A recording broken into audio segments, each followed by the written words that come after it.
For everybody who does not know me, I'm Andreas Hepp. I will share our meeting today with a very special guest, Jan van Dijk. I expect, or I guess many of you will know him because of, well, one of the best-selling and most important books on the network society, which he published originally, if I'm right, in Dutch, it was 91 when the first edition came out, but then it was updated continuously. So one of the really important books in that area. The last edition was just published one year ago. Besides that, Jan van Dijk is, I think, for me, especially well known because of his interest in the Delphi method. This is maybe something very special, not so well known to everybody. So this is a kind of research to develop scenarios for possible future development. And Jan van Dijk was one of the persons who, well, pushed this method forward in very early times. Besides that, he's one of the experts on inequality in digital society, network society. And this is the background for his presentation today, which is based on his latest book. I have here a copy with me, for all of whom who don't know it. Title of the book is The Digital Divide. And this is also the title of Jan's presentation today. In this sense, a very warm welcome to our ZeMKI Research Seminar, and the floor is yours. Yes, welcome to you, Uni, Breben, and other people from the audience everywhere, I don't know where. I will indeed talk about the digital divide and digital skills. And it will be very timely when I also will talk about the COVID-19 crisis today related to inequality. And I'll now will try to share the presentation. I hope it works.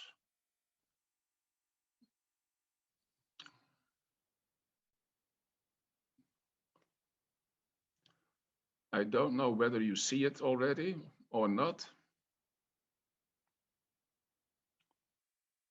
Can you see it already? Yep, all fine, thanks. Yeah, it's okay. So I can start, perhaps? Yep, please go ahead. The slides, actually. Well then, what will be let me see, to get the next slide. I always use this one. The next slide, new share, you are share.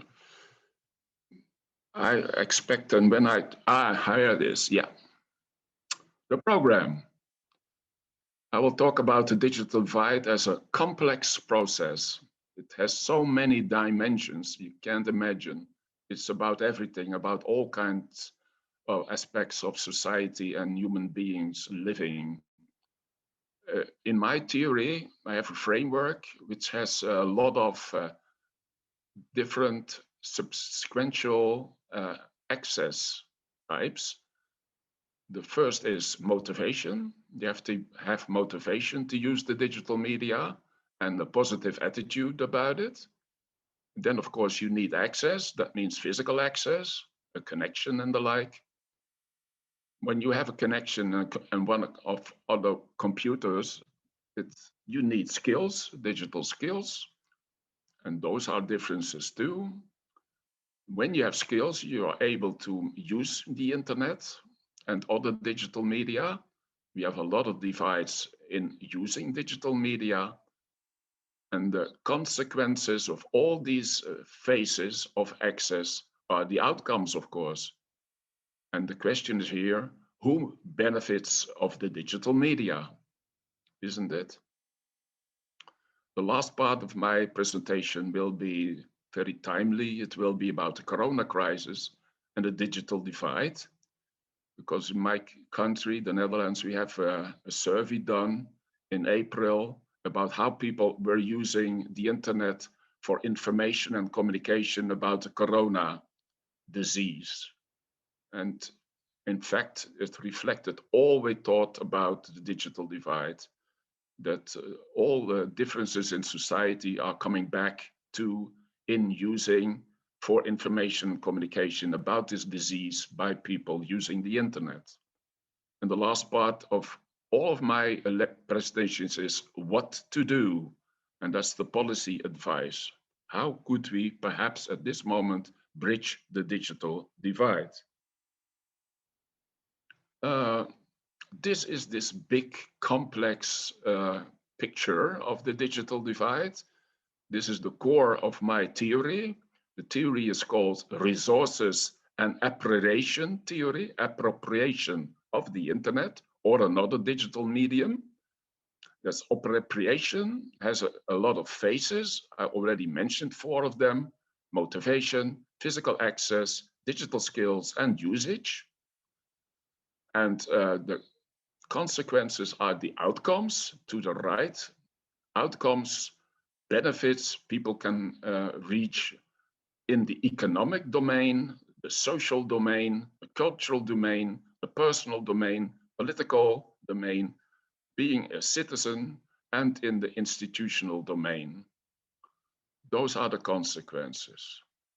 What are the causes? The causes are, of course, a lot of personal and positional categories of people, individuals in this time, which will have different resources. The personal categories are age, sex, ethnicity, intelligence. We just wrote an article about IQ and the digital divide too, because IQ is not the same as education, for instance. Personality, health and ability, the disabled on using the internet are too a problem. The positional categories are labor, education, household. Labor and education are the most important categories actually as causes. Do you have a job or not? That means a lot about your digital access. Educational level is the most important variable anyway in the digital divide. The second is age. Having part of a household also makes a difference. Singles and people and families have different access and using of the internet too. So that's the particular positions you have. Then you have a particular social network, your social position in your community and the like. All this, that also makes a difference. And the last one is in which country you are living, or perhaps a region in a country. A city or a countryside are different in terms of the digital divide.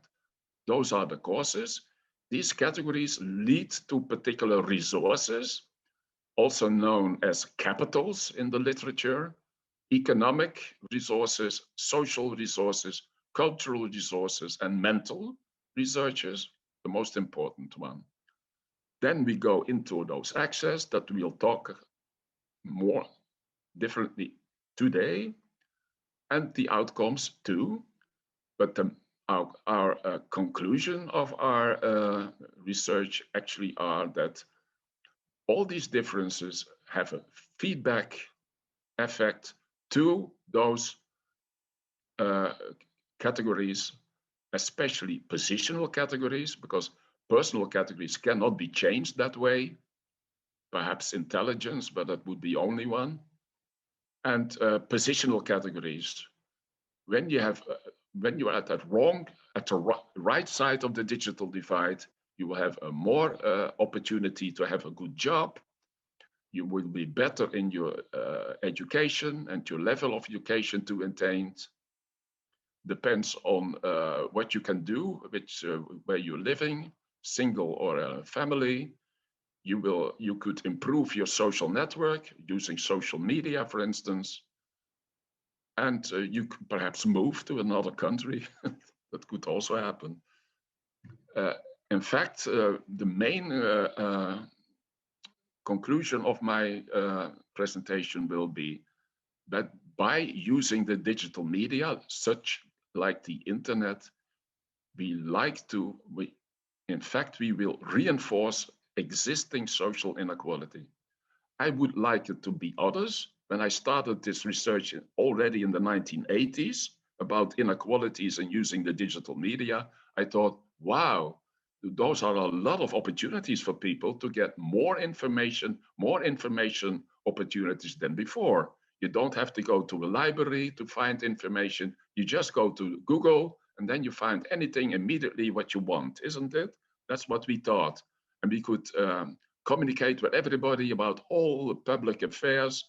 And that time there were not social media, but there were virtual communities and the like. So we were very positive about the prospects of digital media use for equality in the society. Now, about 30 years later, in fact, 30 years later, I must think, unfortunately, it seems to be the opposite. And that's a very dark idea, but I don't agree with this. Not satisfied with this conclusion, of course. So we'll always look for what to do to change this and try to mitigate, at least mitigate, the digital divide. So now we go to all these phases of getting access to the digital media, especially to the internet. We start with motivation. Since the 1980s, motivation has grown everywhere in all of the world, and most of the time in the rich countries of the world. When we started my research in the 1980s, people were very wary about digital media and computers. Most of the people were afraid about the consequences of the computer, that new technology that would change all their lives. But after the 1990s, and especially after 2000, motivation was increasing everywhere. And now, even in the rich countries, even people with, which are in the 80s or 90s want to be part of the internet, using the internet, if only to communicate with their grandchildren. Another issue at that phase is attitudes. Well, attitudes are not only growing because they are mixed. Mostly still today, the attitudes about the internet are positive. It has a lot of opportunities for us, and some people can't imagine anymore that we don't have an internet anymore. Anyway, we couldn't do this, what we're doing now, Zooming, online education and presentations. Imagine that we wouldn't have no internet in this corona condition. That would be bad, isn't it? So actually, this helps us to go to this phase of our history. Only after 2015, I see that some negative attitudes appear, increasingly appearing. And the causes are, of course, the rise of cybercrime, of all kinds of it, disinformation, especially on COVID-19 today, hate speech, excessive use, especially of mobile phones, people using them all of the time, and also social media using them all of the time. Some young people 5 hours a day, and that's a lot. When we go to the second phase, physical gaps have also grown since the 1990s. It started with gaps growing between people with different income, education, occupation, and living in a particular country.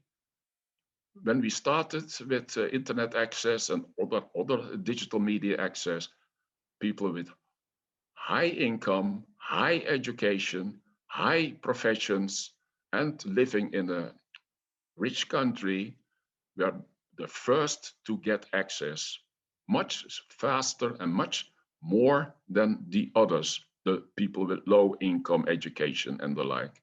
So the gaps then were growing. Today, especially about the year 2005, we see that they are already closing again, relatively. And in the following years, there will be more closing, I think, between all these categories of people having more or less income, education, living in a country or whatever, all they will be closing. And that's the positive thing, of course, for everything. However, in all countries, some people have all of these devices, all kinds of connections, the best connections, broadband and the like, and others have only one, for instance, a smartphone. Like in the United States, we have now the problem of what we call the mobile underclass, people only using smartphones to accessing the internet, because then we know they don't have that much opportunities of using all these splendid opportunities than people who have laptops and PCs. And that is a difference I'll come back to in the rest of my presentation.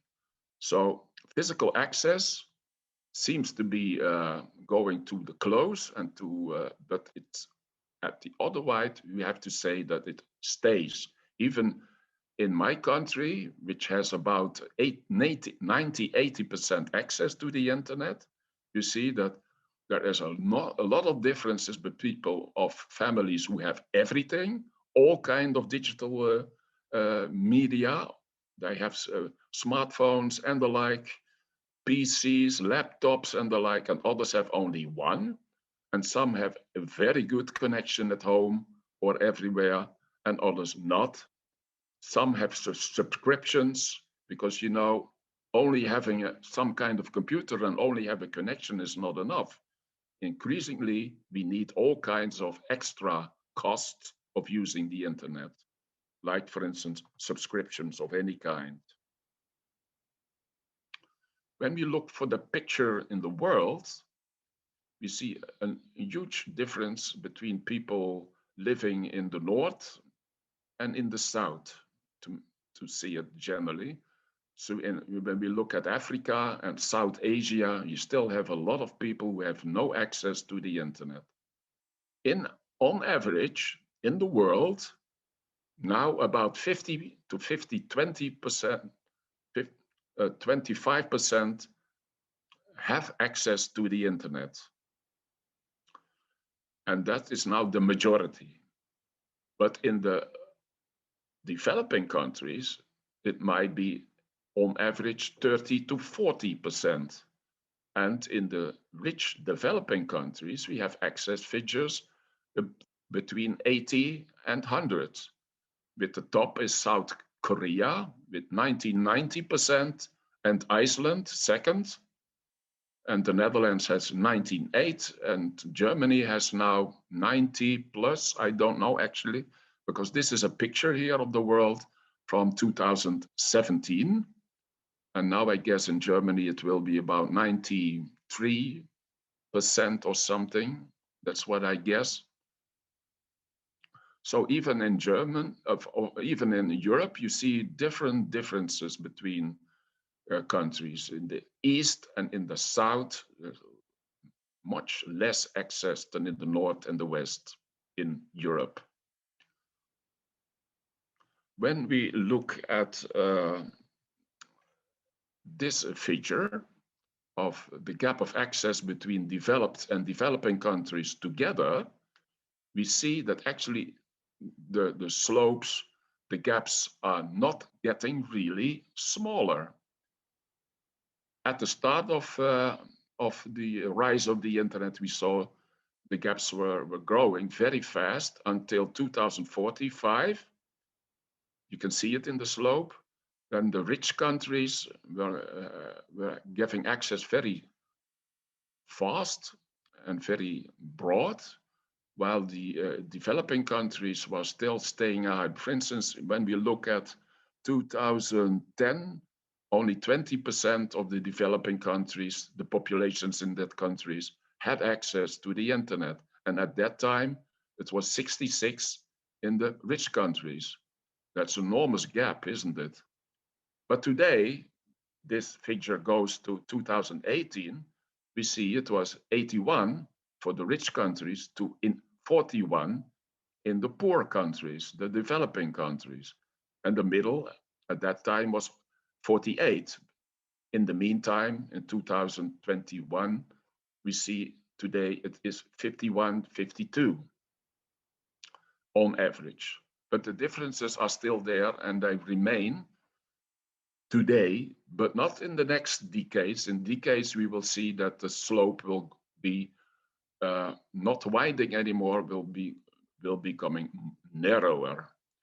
But that doesn't mean that at that time, within 10, 20 years, the rich countries still have a lot of more of devices and connections and of any kind, much superior than those in the developing countries at that time. Well, it will be only for them in the rich parts of these countries, like the cities in the developing countries. The next phase, the third phase, is giving digital skills. We have a framework that we have researched in all kinds of projects with performance tests and the like in laboratories. And we have 6 types of digital skills. The first 2, everybody knows, they're so-called medium-related skills, and the other ones are content-related skills. Everybody knows about operational skills and formal skills. Operational skills are actions you need to operate the digital medium. In lay language, we will talk about button knowledge, isn't it? But we also need formal skills. You need to handle this new type of medium. And all new media have their own formal structures to learn to use them. We also had to use a book, isn't it? How could you use a book? But now people have to learn to use the internet and other digital media. For the internet, they need browsing and navigating, which are the new operations, and people don't know, very old people don't know how to do this. You have to know that even using and minding about menus is new. About 40, 50 years ago, menus were new for people.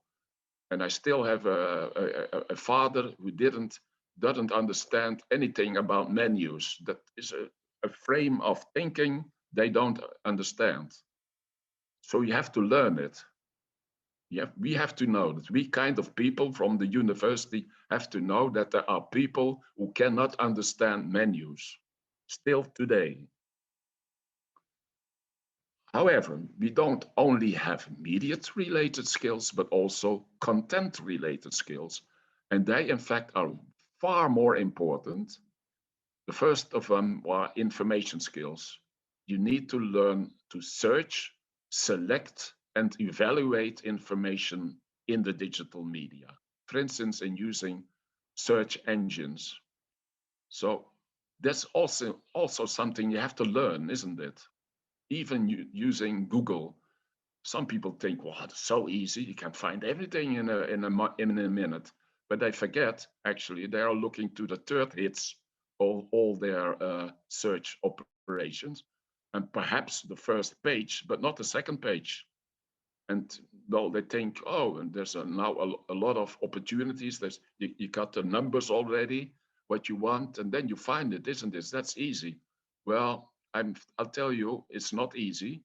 I had some more advanced task in our laboratories for people, something everybody had to know, have to do, but they couldn't.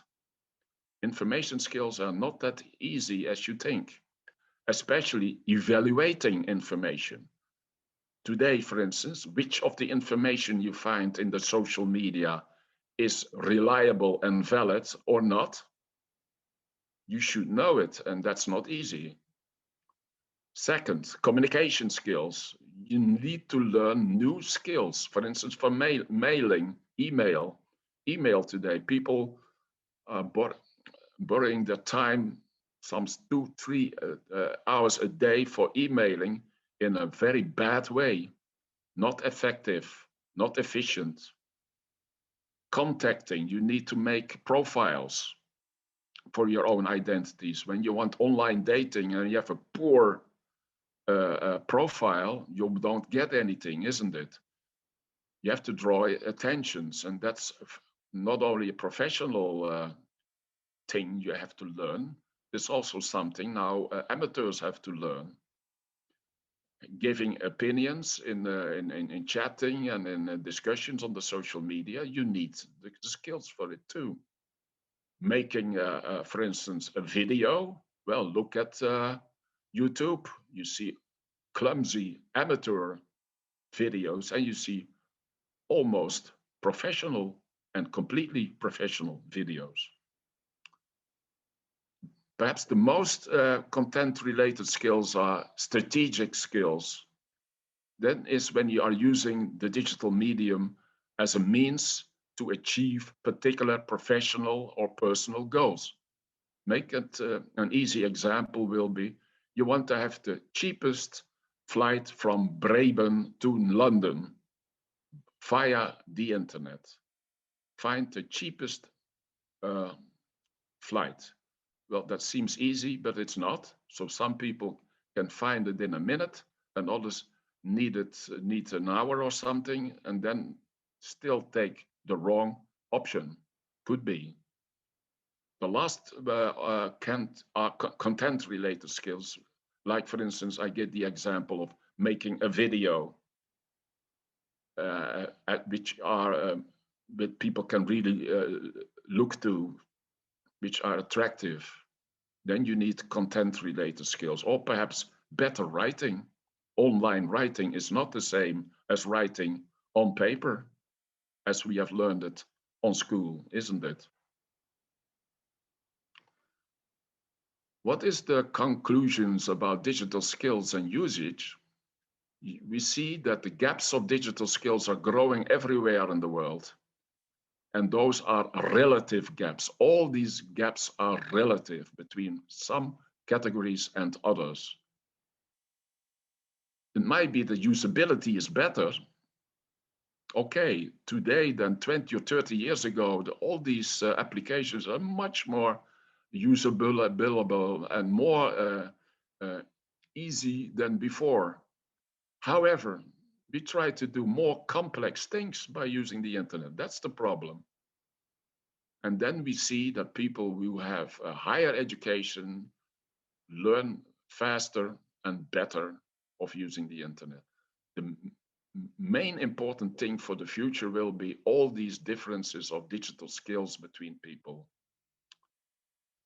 Looking, for instance, at information and communication, content-related and strategic skills, you see enormous differences in all our research. The basis are operational skills, of course, but without operational skills, you can't find these others. But with operational skills, you still have no assurance that you will have the others.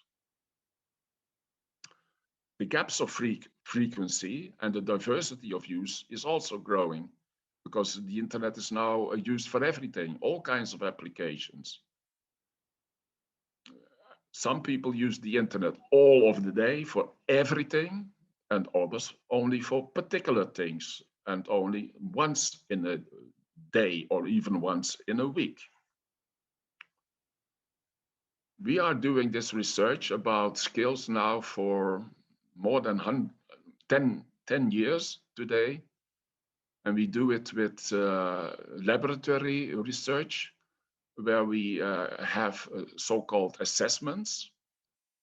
We give internet tasks for people, come from the whole population.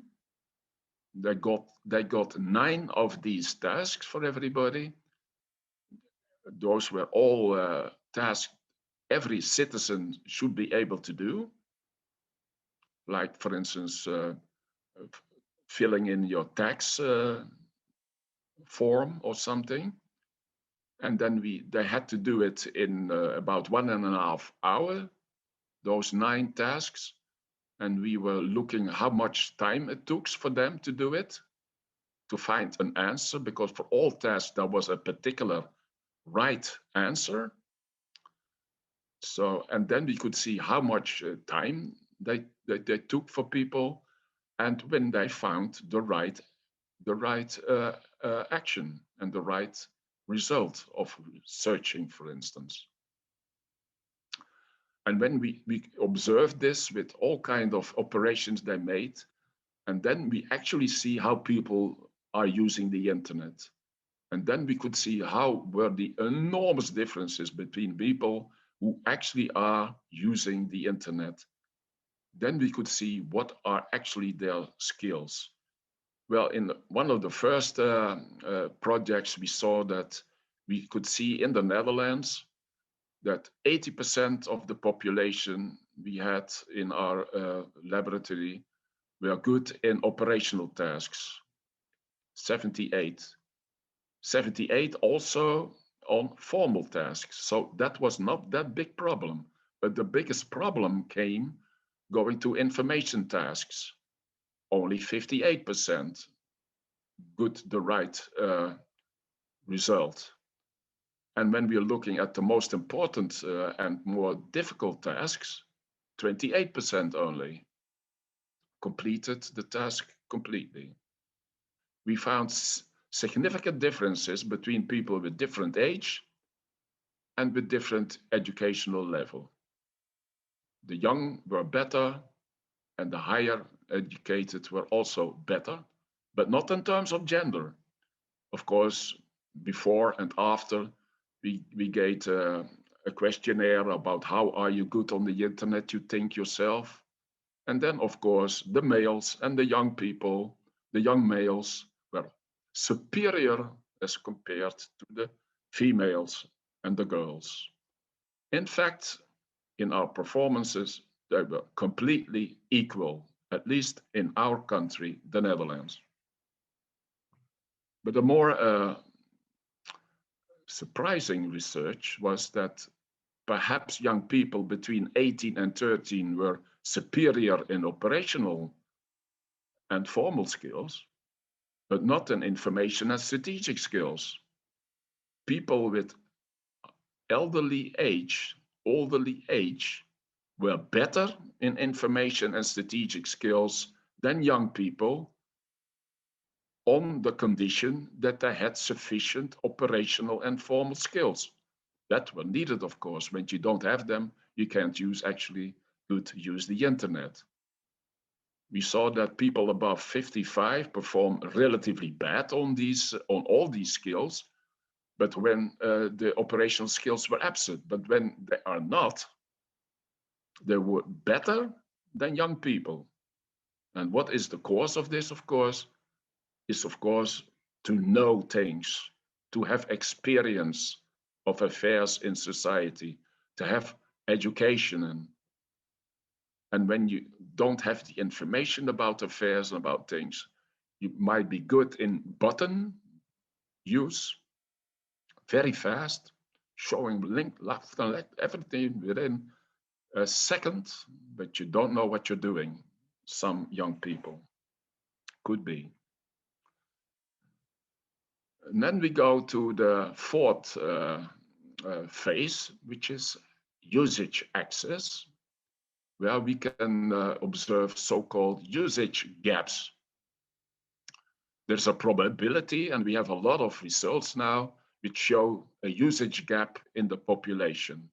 Some sections will use the advanced applications of the new media, like information, news, education, and careers, while others will use the simple ones. Well, they don't have to be always simple, but most of the time we are talking about social communication, like chat, entertainment, like online gaming, and shopping, like e-commerce. Well, in these four lists here, you can see what we are talking about: information and news, using search engines, news services, education and careers, following online courses, independent learning for everything, courses and training, social communication and entertainment is chatting, using social network sites, online gaming and the like, using music and videos, looking like YouTube videos, funny, shopping and commerce, online shopping, searching for products and the like. Those were the others. We found there is a gap between parts of the population using the first two and parts of the population doing the last two much more. What are the causes of these differences? They are, of course, the skills, the information and strategic skills, which are there or not. We can look at social propositions of people having high and low education, high and low professions and occupations. And of course, also very important are the preferences, which are social and cultural. Some people don't like gaming, others really like it, gaming. Some people are reading the news all of the day and others never. So those are also preferences. But what we actually want to know is also what are the structural reasons, like the positions people have, the education and the like. Of course, this picture looks like what some of you know as the so-called knowledge gap, already observed in the 1990s, where we are talking about the differences of knowledge, for instance, of using the television and a paper. And then we saw that some people are learning much more about viewing the television than others. A enormous difference of knowledge arrived from them. But those were only the mass communication media, like television and newspapers. Today we have the internet, and the internet, we are using it for everything we can like in society, not only for information and communication and entertainment, for everything today. So that might be that this usage gap might be much more important than the knowledge gap we already observed in the 1970s. What will be the consequence of all these gaps I just mentioned? It might be that the picture of our society will change. Well, one of the types of society I'm talking about is the network society.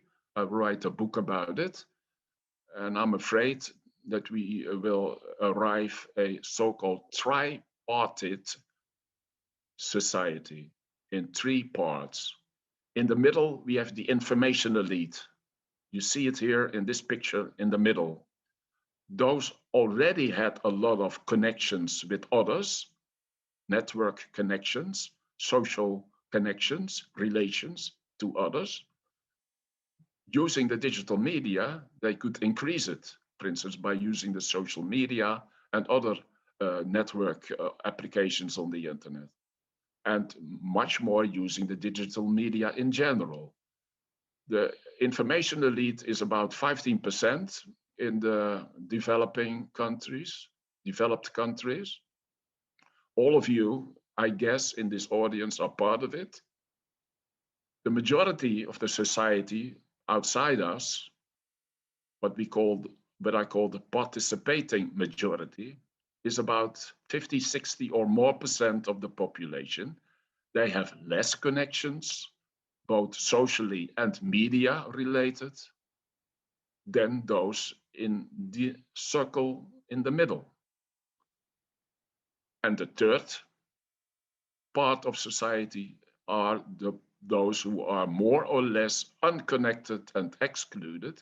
They already had less connections.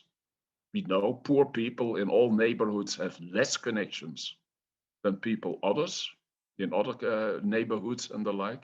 That's already known all for ages. But with using the digital media and the internet, the connections will be the same for people who had no access to the internet, while people who have a good access to the internet and use it very good, their position in society will reinforced very much. So it might be that the first option is that the informational elite will benefit much more by using the digital media than the other parts of the society, that the differences will be different, bigger and bigger between these parts of the population. This is a part social classes do in society. In my book, I was talking also about social classes. And you see the differences between the social classes in using and accessing the digital media. What are the outcomes? Those at the right side of the digital divide, in all phases, are benefiting more from using the internet than people with the wrong side of the digital divide. And they are also better in coping with the negative outcomes. Negative outcomes today are the rise of cybercrime, disinformation, privacy laws, excessive use. People who are better in using the digital media, the internet and the like, who have more access of all types, are better in dealing with these problems. People who are at the wrong side of the digital divide, not observe easily cybercrime, they might be the victim of it. They don't see what is information and what is disinformation. They don't know how to improve their privacy settings and the like. And they don't know what to do when they are more or less addicted to mobile phones and social media. Anyway, in this way, digital inequality reinforces existing social inequality, unfortunately, unless we have other policies to change this again. We will talk to this in just at the last part of my presentation. Well, we have many of these pictures about outcomes, and it's all the same. This is already very old. It's 10 years old in my country. And we found that when looking for 10 potential advantage of internet use, people are using, and then we saw that of those 10, well, at that time, there was close to equality between males and females, but young people are more benefiting at that time from the internet than elderly people, people with high education too, people with higher occupations too. Some kind of people who are using to this lecture too, higher occupations, managers and the like, but not for the direction at that time, because the direction at that time had to do it for the secretaries to do using email and searching things on the internet. This has changed today.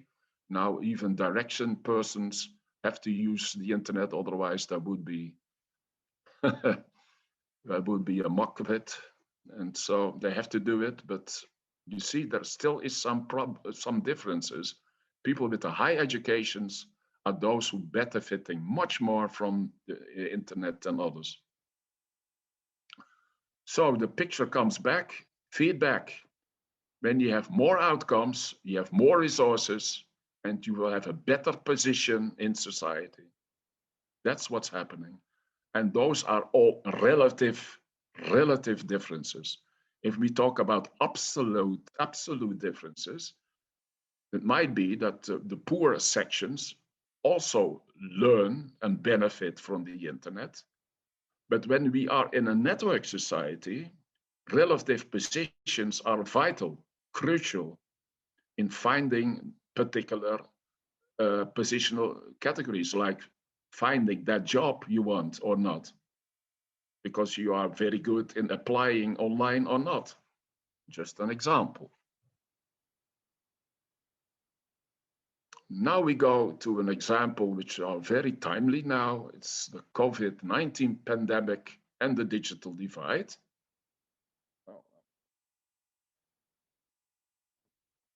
Isn't it? Yeah. We have to hurry now a bit to this, but okay. We see already in this crisis that this already enforced social inequality without any media. We see people with flexible and insecure jobs are the victim, jobs in crowded buildings, in public transport, restaurants and cleaning, those people are the victim too. Working on the streets and in the informal economy in the developing countries, living in packed housing and communities, let alone in shanty towns in developing countries, having no or bad health insurance, like in the United States, very important, depending on poor equipped hospitals, like in India. Those are the people who are the most infected and don't have less help when they are infected. But the crisis is made worse by using digital media, the digital inequality, the differences of using them. Those who had no or bad access or searching and finding information, which is the first thing to look at, information about the disease and how to handle it. And we have people who are less known and follow the instructions of the government and the health authorities. We see that too. The people with low social class, low income and education don't follow the instructions that much as people who have high education and the like. And the same happens when we talk about communicating about this disease with others using social media or other applications. When we try to get a social network support, when we are infected or not, and what to do, then we see that some people are much better in this than others. This was confirmed in a survey in the Netherlands in April already last year, 2020. People with positive internet attitudes, good physical access, and digital skills used more of these information and communication, and they benefit much about this useful information and communication outcomes than others. Unequal digital skills and traditional literacy showed the highest effect. Traditional literacy is being able to write and read. This seems to be very important, especially for this phenomenon. Like COVID-19 is a new, unknown, and very complicated disease. We still have to learn how it works. And it's often framed in digital medical language. So many with traditional literacy problems also have a problem in trying to cope this. When it's on the internet, they still need digital skills, and we have the problems we were talking about before. What was the main result of this survey? The elderly, the people with low education and jobs, with most risks for infection or becoming sick, were the ones less using it and benefited. Those who need it most are using it the less and benefiting it the less about information and communication on the web. Well, this is talking about the Netherlands with 98% internet access. What would be the case in other countries, less developed? Well, it must be much poorer, the situation for them. The last part of my presentation will be the policy recommendations. How can we, I'm only not about getting rid of the digital divide. It will stay, I can tell you, for decades from now. It's only about mitigating it, that it becomes really acceptable, these differences we see, more or less. Well, for reducing the digital divide, you also have to look for both social and digital inequality together. You can't only change the digital inequality and left existing social inequality. That don't work. You have to do it together. And that means the five things that would be my advice. First, the most important, revitalizing social mobility, which has fallen in the last decades. We see that the ladder between high and low in the occupation and education dispersion is now is stretching. And in the middle, this ladder, there are traps which are gone. You also to one polarizing to the lower or to the higher part of it. And that's in terms of education and income too. In all Western countries we know. So meritocracy doesn't work in the fact. We need programs for the disadvantaged, but they only work when they are equipped and focused on those people in those communities, and not only for other people from other backgrounds. They should be focused. Otherwise, they don't work. When you want to give a digital skills course in poor communities, you can't do it at the same way as in rich neighborhoods.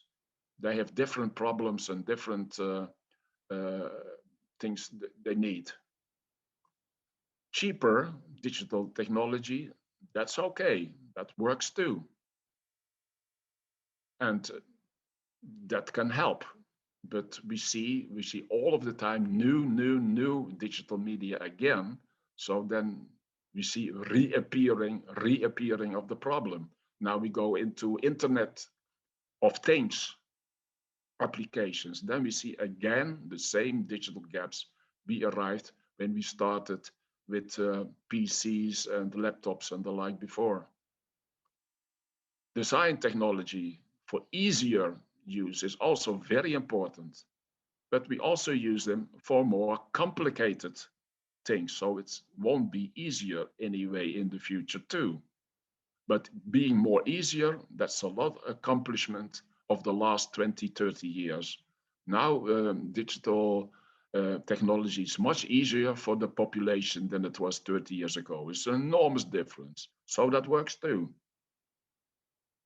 And the last thing will be regulation of the internet by the government and other public institutions, so that people will have more trust in the internet, because trust in the internet is now going down because of all these negative things we were talking about. So we need now regulation. That's very, very needed now today. When looking to the COVID-19 crisis, that's to the right. We need accessible, readable, reliable, and up-to-date information. And that's not always there, not done by the health institutions and not always by the government.